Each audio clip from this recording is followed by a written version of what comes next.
Hi guys, good evening.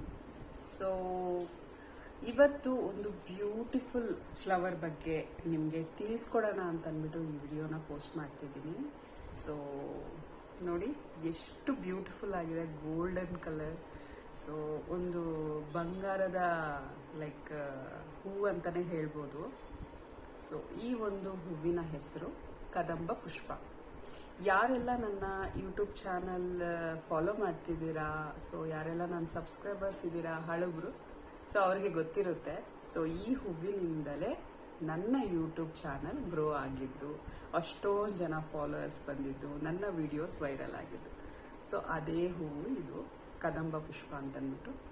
So ಇದು second time ಬ್ಲೂಮಿಂಗಲ್ಲಿ ನನಗೆ available ಬಂದಿದೆ. ಇಲ್ಲಿ ಮನೆ ಹತ್ರ ನಾನೇನು ಬೆಳೆಸಿದ್ದೆ ಆ ಒಂದು ಮರದಲ್ಲಿ ಈ ಒಂದು ಫ್ಲವರ್ ಬಿಟ್ಟಿದೆ. ಎರಡನೇ ಸತಿ ಬಿಟ್ಟಿರೋವಂಥದ್ದು. ಫಸ್ಟ್ ಏನು ಫ್ಲವರ್ ಬಂದಿತ್ತು ಅದನ್ನು ನಾನು ಕ್ಯಾಪ್ಚರ್ ಮಾಡ್ಕೊಂಡಿದ್ದೀನಿ. ನೆಕ್ಸ್ಟ್ ಆ ವಿಡಿಯೋನ ಪೋಸ್ಟ್ ಮಾಡ್ತೀನಿ. ಸೊ ಇದು ಲಾಸ್ಟ್ ಬ್ಲೂಮಿಂಗ್ ಅಂತ ಹೇಳಿ ನಾನು ಈ ವಿಡಿಯೋನ ನಿಮ್ಮ ಜೊತೆ ಶೇರ್ ಮಾಡ್ಕೋತಾ ಇದ್ದೀನಿ. ನಾಳೆ ತುಂಬ ಸ್ಪೆಷಲ್ ಅಕೇಶನ್, ಆ್ಯಕ್ಚುಲಿ ಆಷಾಢ ಮಾಸದ ಮಂಗಳವಾರ, ತುಂಬ ಶ್ರೇಷ್ಠವಾಗಿರುವಂತಹ ದಿನ. ಸೊ ಅವತ್ತಿನ ದಿನ ನಾನು ಈ ಹೂವನ್ನು ದೇವಿಗೆ ಅರ್ಪಿಸಿ ಲೈಕ್ ಕೇಳ್ಕೋಬೇಕು ಅಂದ್ಕೊಂಡಿದ್ದೀನಿ. ನನ್ನ ಲೈಫಲ್ಲಿರೋ ಕಷ್ಟಗಳಾಗಿರ್ಬೋದು ಅಥವಾ ಪ್ರತಿಯೊಂದು ನಾನು ಪ್ರೇ ಮಾಡಬೇಕು ಅಂತ ಅಂದ್ಕೊಂಡಿದ್ದೀನಿ. ನನ್ನ ಸರೌಂಡಿಂಗ್ಸ್ ಚೆನ್ನಾಗಿರಬೇಕು, ನನ್ನನ್ನು ಇಷ್ಟಪಡೋರು ಚೆನ್ನಾಗಿರಬೇಕು, ನಮ್ಮ ತಂದೆ ತಾಯಿ, ಫ್ಯಾಮಿಲಿ, ಫ್ರೆಂಡ್ಸ್ ಎಲ್ಲರೂ, ನಾನು ಯಾರನ್ನ ತುಂಬ ಹೆಚ್ಚಾಗಿ ಪ್ರೀತಿ ಮಾಡ್ತೀನೋ, ಇಷ್ಟಪಡ್ತೀನೋ, ರೆಸ್ಪೆಕ್ಟ್ ಮಾಡ್ತೀನೋ, ಸೊ ಅವರೆಲ್ಲರೂ ಚೆನ್ನಾಗಿರಬೇಕು ಅಂತಂದ್ಬಿಟ್ಟು ಈ ಹೂವನ್ನು ದೇವರಿಗೆ ಅರ್ಪಿಸಿ ನಾನು ಲೈಕ್ ಪ್ರಾರ್ಥನೆ ಮಾಡಬೇಕು ಅಂತ ಅಂದ್ಕೊಂಡಿದ್ದೀನಿ. ತುಂಬ ವಿಶೇಷವಾದಂತಹ ದಿನ. ನಿಮಗೆ ಯಾರಿಗೆಲ್ಲ ಈ ಒಂದು ಫ್ಲವರ್ ಅವೈಲಬಲ್ ಇದೆಯೋ ದಯವಿಟ್ಟು ಇದನ್ನು ತಗೊಬಂದು ಮನೆಯಲ್ಲಿ ಪೂಜೆ ಮಾಡೋದಕ್ಕೆ ಪ್ರಯತ್ನ ಪಡಿ.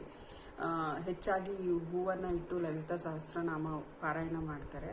ಸೊ ಯಾರಿಗೆಲ್ಲ ಲಲಿತಾ ಸಹಸ್ರನಾಮ ಪಾರಾಯಣ ಮಾಡೋಕ್ಕೆ ಬರುತ್ತೋ ಸೊ ಅವರು ಈ ಒಂದು ಹೂವನ್ನು ಅರ್ಪಿಸಿ ಲೈಕ್ ಪ್ರೇ ಮಾಡೋದಕ್ಕೆ ಟ್ರೈ ಮಾಡಿ.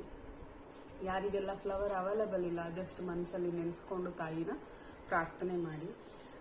ತುಂಬ ಒಳ್ಳೆ ದಿನ ಆಷಾಢ ಮಾಸ.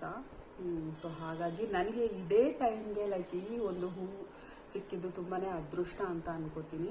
ಸೊ ಯಾರಿಗೆಲ್ಲ ಎಷ್ಟು ಸಾಧ್ಯ ಆಗುತ್ತೋ ಅಷ್ಟು ಜನಕ್ಕೆ ನಾನು ಇದನ್ನು ಪ್ರೊವೈಡ್ ಮಾಡಿದ್ದೀನಿ. ಯಾರಿಗೆಲ್ಲ ಬೇಕೋ ಅವ್ರು ಮತ್ತೆ ಪ್ರೊವೈಡ್ ಮಾಡ್ತೀನಿ.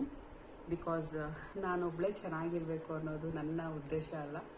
ನನ್ನ ಸರೌಂಡಿಂಗ್ಸ್, ನನ್ನನ್ನು ಯಾರೆಲ್ಲ ಪ್ರೀತಿ ಮಾಡ್ತಾರೆ, ನನ್ನ ಒಳ್ಳೆಯದು ಯಾರೆಲ್ಲ ಬಯಸ್ತಾರೆ, ಸೊ ಅಂಥವ್ರು ಚೆನ್ನಾಗಿರಬೇಕು ಅಂತನ್ನೋದೇ ನನ್ನ ಒಂದು ಇಂಟೆನ್ಷನ್.